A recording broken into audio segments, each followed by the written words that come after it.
for a God, because science can account for everything. On the other side of the argument is the reasons why people do believe in God. One can understand why people believe in God. It's a sense of being alone. It's a sense of bewilderment. It's a sense of wishing for power over other people. It's the worst of the reasons.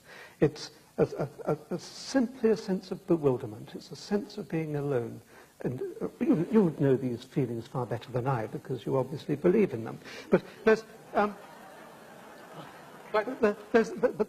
taken together with a reason why people believe, desperate to believe, together with the fact that you don't need actually a God, in a sense amounts to an argument against the existence of God. Well, I guess I don't see that. I mean, why doesn't that commit the genetic fallacy of trying to say that by explaining how a belief originates, you thereby show the belief to be false? Even if it were true that belief in the existence of God were the product of fear and anxiety and so forth, which I don't for a minute admit, but even if it were, that's simply a genetic fallacy to say that because that's the way the belief originates, that therefore the belief is false. But that's only one half of the argument. I'm not saying that that alone is adequate, and I'm not saying that the fact that science can account for everything alone is also adequate. But taken together, the fact that science is omnipotent, and the fact that I can understand why people like you desperately want to believe in God, that is an argument against the existence of God. But two fallacious arguments put together don't make a sound argument, right? They are, but two legs are support. Yes, but the legs have to be sound. I mean, But these are sound. I mean, I'm arguing both the sufficiency and the necessity. The first argument only, if granted, which I don't grant the premises, but the first argument only prove that it's not necessary to believe in God in order to explain certain things. That doesn't prove God doesn't exist.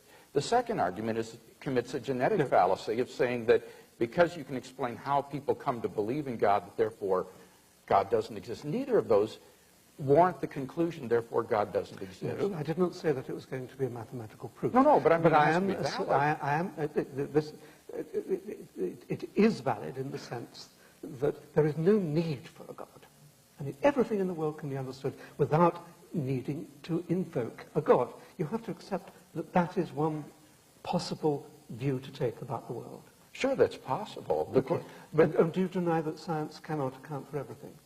Yes, I do deny that science So what can't it account for? Well, had you brought that up in the debate, I had a number of examples that I was going to give. I think there are a good number of things that cannot be scientifically proven, but that we're all rational to accept. Let me list 5. Logical and mathematical truths cannot be proven by science. Science presupposes logic and math, so that to try to prove them by science would be arguing in a circle. Metaphysical truths, like there are other minds other than my own, or that the external world is real, or that the past was not created 5 minutes ago with an appearance of age, are rational beliefs that cannot be scientifically proven.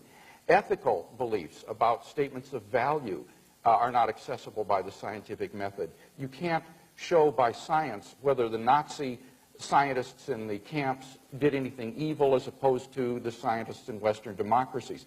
Aesthetic judgments, number 4, cannot be accessed by the scientific method because the beautiful, like the good, cannot be scientifically proven.